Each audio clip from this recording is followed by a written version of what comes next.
wache no. To koro an gima chanda gi this whole idea.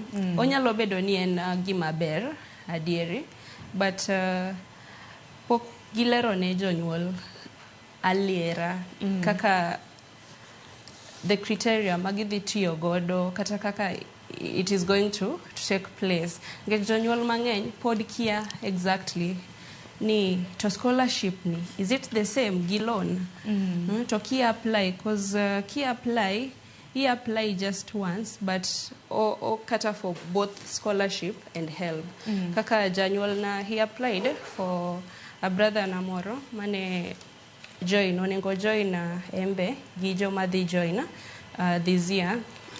Koro kano apply he was a bit confused nikech kodhi a site kacha ondik gini help and scholarship kanyakla.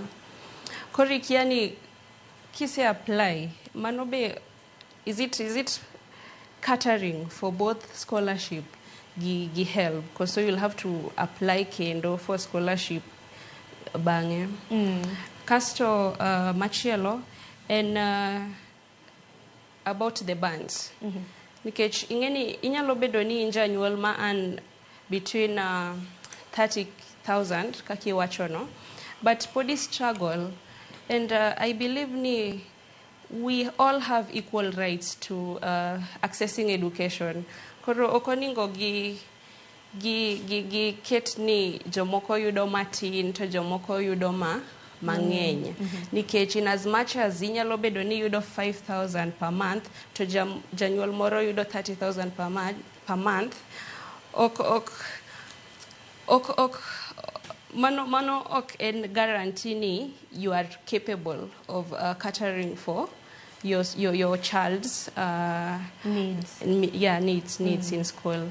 Koro anapani kapacha oningo gi mia nyithindo gi thuolo maromre all of them regardless of your parents income.